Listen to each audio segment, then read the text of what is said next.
terms of lunch, right? Eh? Is there any time limit? Yeah, 1 o'clock. Sorry, did I not say that? I didn't. Oh, sorry. I apologise.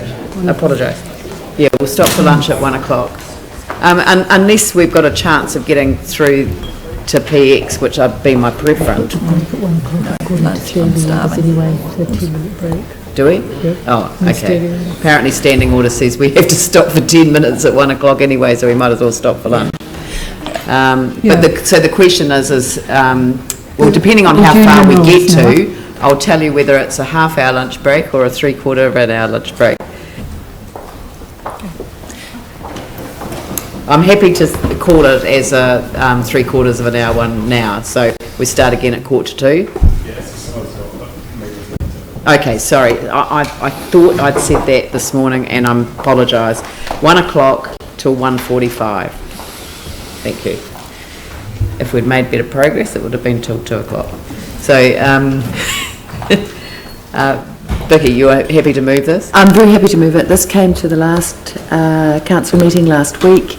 It came out of order in that there was a request from the Development Forum for some limits to be placed on the total levy by catchment, and so this takes this into account. It still comes back to us in May, and Gavin can answer any questions that you have. Yep, and Jamie would like to second it. You've got questions? Yanni?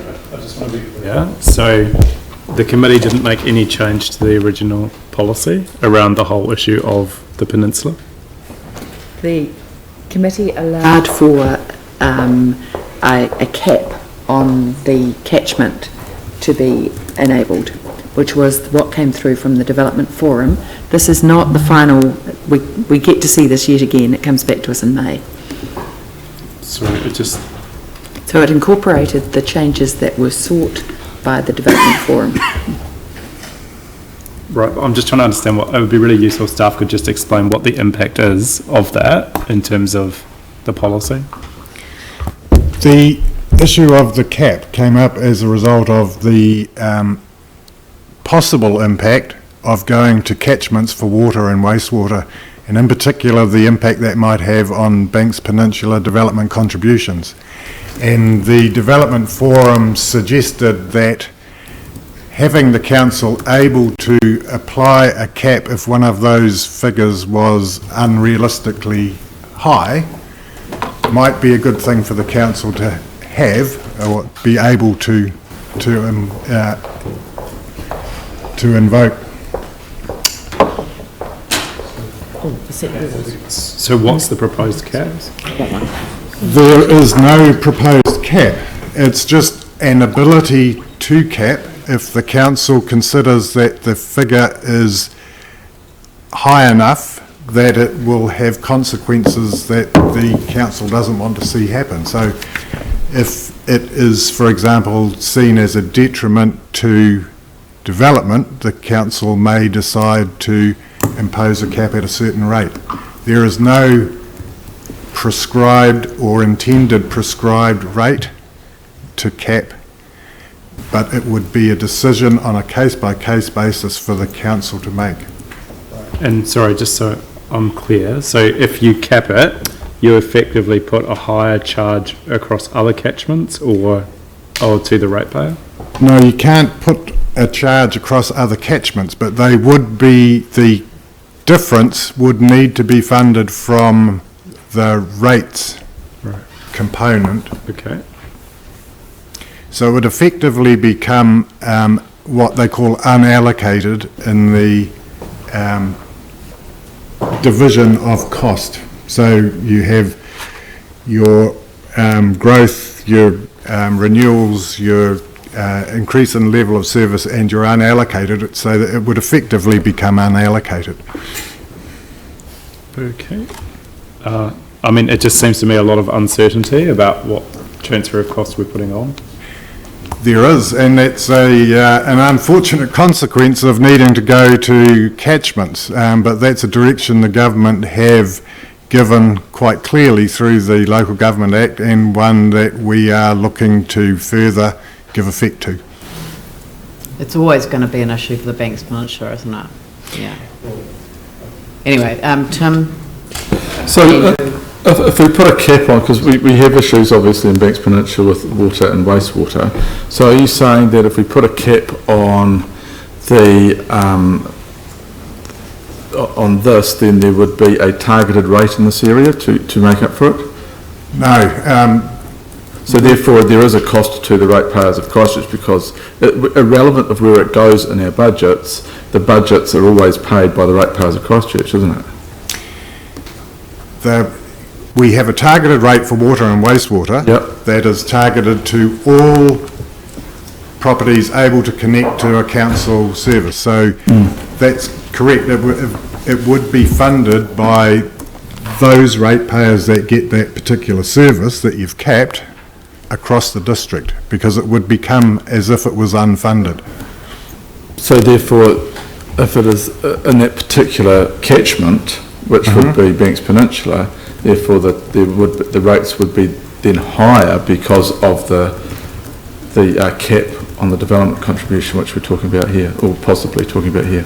No, because you don't have a geographic targeted rate for those services. So regardless of where you are in the district, you pay the same for water, wastewater, based on your capital value. So district meaning whether you're in Burwood, Fendleton, Cashmere or Pigeon Bay or whatever. Yep. Although the costs could be higher in certain areas. Correct. So so therefore that it is actually being paid for by everybody. Just on 6.8, the fourth point, at the end of point 4, Littleton Harbour could potentially be included in a southern suburban catchment when infrastructure modifications linking the Littleton wastewater network with Christchurch are confirmed. With regards to our budgets, etc., because what's the time frame to that, or is there a time frame? I don't know. You would need to ask someone from the assets area about.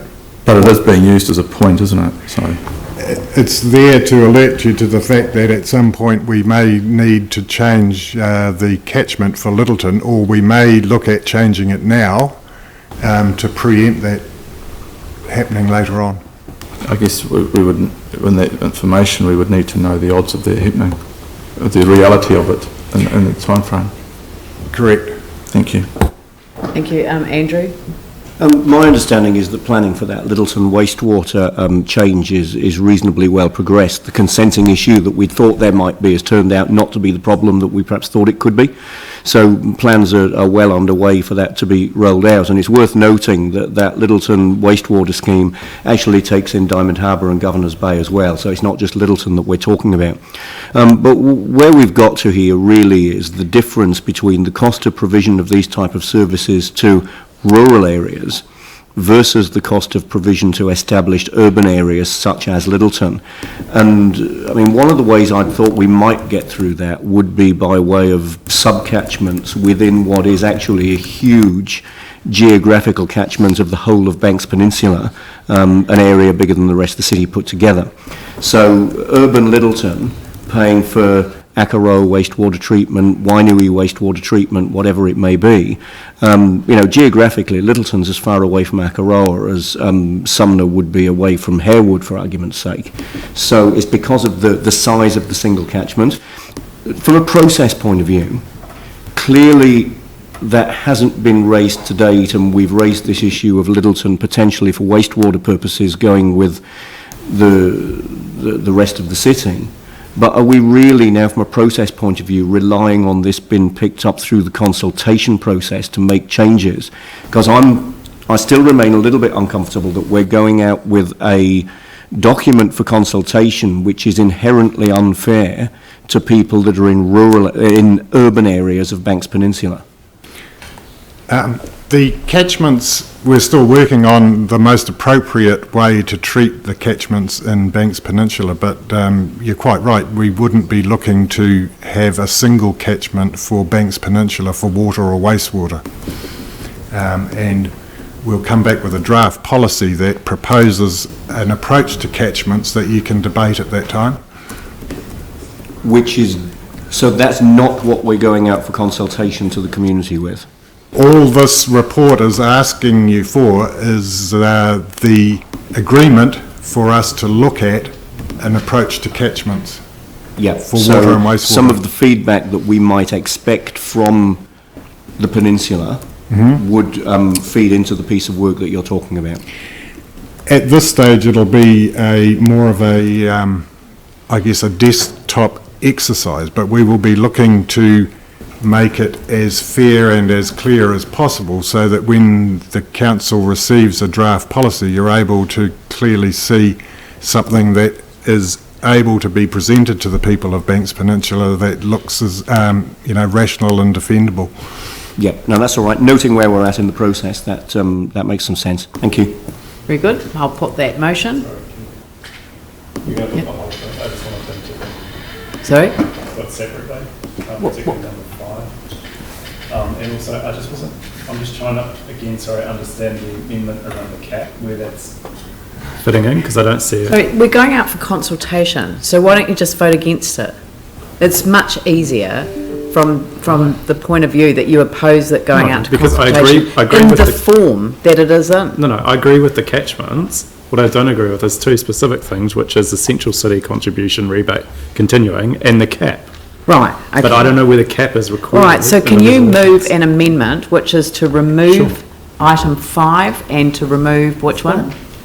One. Includes provision for the council to cap a development contribution. Right, okay. So the only problem just wants 1 and 5 put separately. Okay. Yeah, there's probably not a need for an amendment. If he doesn't agree with it, he can just vote Well, against that. Yeah, well, 5, I'm happy to move that, that the Central City Development Contribution Rebate Screen is withdrawn. No, you can't. From a matter of process, You're we've got a amending it by substantive deleting motion on this, so 5. he'd be I mean, I voting can either, against it. I can do it 2 ways. One is that you get a seconder and we put the amendment. It's a direct negative. Eh? An amendment is a direct negative. Okay, well, okay, so I'll just speak to Voting it. against it. Well, I prefer 1 to be separated, so I don't That's mind. fine. Okay, look, all right, so I'm gonna go through them one at a time. Yep. Okay, so Cool. I number, just wish to speak. okay, Cool, all right, just very quickly. I support the idea that we move to a catchment basis. I think the cost of providing infrastructure, particularly in greenfield development, where it's very expensive, the true cost of that development, I think, falling more on the people that are benefiting from it makes a lot of sense. And the reason that I'm opposed to the Central City contribution rebate is actually, I think, the use of ratepayers' money to fund that sort of development is not the right approach. The right approach, in my view, is to reduce the development contribution charges for developments in the Central City rather than to provide a subsidy and subsidise it to a more direct cost to those in the greenfield areas where the costly infrastructure is a huge burden. So if you think about the huge money being spent in terms of the peninsula on things like wastewater and water treatment, I think it's entirely appropriate that the people in those areas actually contribute to the cost of putting that infrastructure in. So I'm very concerned about a cap because I believe it puts an uncertainty on the financial situation that we're in, and I just think that that's not the right approach, and I think it makes it very hard on council staff because it will also open up, I think, a can of worms that many other people will come to us and say, I want a cap on my development charges because I don't think it's fair, and where does that end up? So personally, support the catchments, don't support ratepayers' money going into Central City developers. Would much rather see that subsidised through the catchment scheme rather than the way in which we're currently doing, noting that I think there's greater calls on ratepayers' funds in terms of other priorities, and noting that we're not putting ratepayer money into other things like, for example, provision of social housing. We've been very clear about that. So to me, the priority for number 5 is to look at the rates generally being reduced through that, withdrawing that scheme. So I will vote against it continuing. Andrew? In terms of item 1, if we put that in the context of Akaroa, I would encourage councillors to remember that a large amount of the burden which is placed on Akaroa, particularly on Akaroa's infrastructure, so water reticulation, wastewater reticulation, isn't just from the relatively small number of people that live there, it's also from the relatively large number of people that visit there. So not only local people visiting for day trips, not only local and regional people visiting for weekends, but large numbers of, at the moment, cruise ship passengers coming through, and we expect that to continue, and also large numbers of international visitors. That's one of the reasons why we need fit-for-purpose water reticulation and wastewater disposal in Akaroa, and there's an economic benefit not only to Akaroa but to the city and the region from those visitors. So I think looking at Akaroa just in the context of the relatively small number of people that live there, and I give this just as an example, wouldn't be the correct approach, and also bearing in mind that one allows that to be considered doesn't necessarily mean that that's what we're going to do.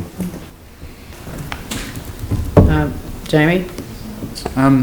Okay, so just, I know Yanni's raised specifically 1 and 5. What I would say in relation to 1 is completely agree with everything that Andrew said, but this is really just giving our staff the ability to cap. It's to provide a tool to mitigate against the unintended consequences. So, and as for 5, I certainly don't support removing that. We made a commitment in August 2015 to do this. Our commitment was out until 2020 or until the fund is exhausted. It's tracking well. It's not exhausted yet. We've had 42 developments in the CBD that have fallen under this policy, with 6.3 million of the 10 million already committed. I'm glad we made this commitment because we actually showed that we were a council that had some commercial understanding and some commercial nous. We were told that by the Property Council that sent us a letter via the Mayor that was very complimentary, saying that we're actually thinking proactively and outside of the square to really encourage something that we desperately needed. You only need to look at the likes of Nick G and John Bagan from the Verve development, which is an apartment complex on the oldest establishment site, where they said that if that policy didn't exist, the rebate scheme, they wouldn't have done it. They would have done the development in Auckland. That was the tipping point for them. Grant McKinnon, who is one of the most experienced residential developers in the city, said that it is the difference for his central city apartments starting with a 4 and not a 5. So something in the $400,000 region instead of the $500,000 region. It's not a handout to developers. It would be if there was one developer in Christchurch, but there's not. And because of commercial pressures, they're competing against each other, and the beneficiary is the residents of Christchurch. It's the potential homeowner. It's someone that's going to be buying a house because those savings are passed on just simply because of the competition. So not only does it benefit someone that's keen to buy a house, all the research suggests that if you want to have a city that thrives, Christchurch on the whole thriving, that you need to have a strong central city, and all that research also suggests that to do that, whilst there's no silver bullet, bringing residents in there and encouraging a residential population is the way to achieve that. So this is an incredibly what's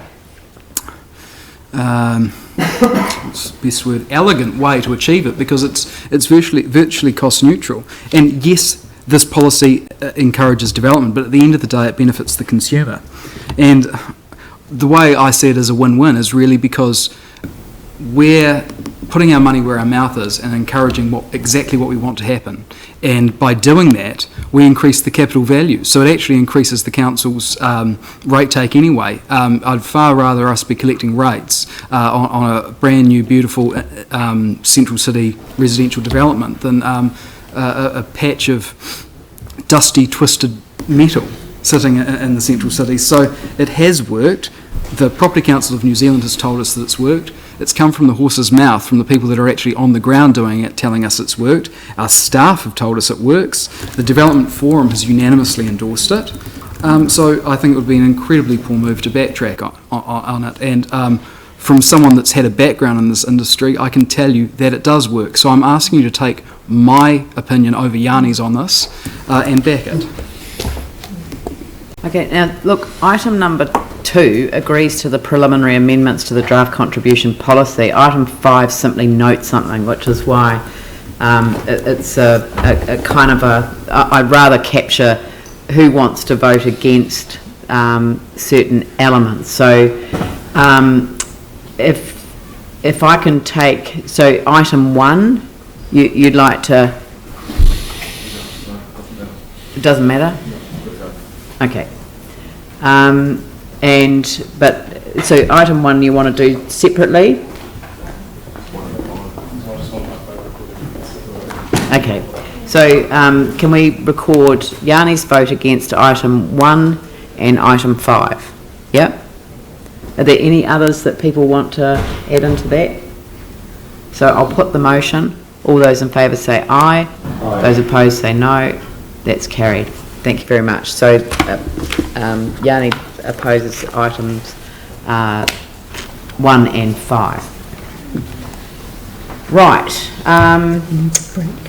Yeah, so we're going to go to a break.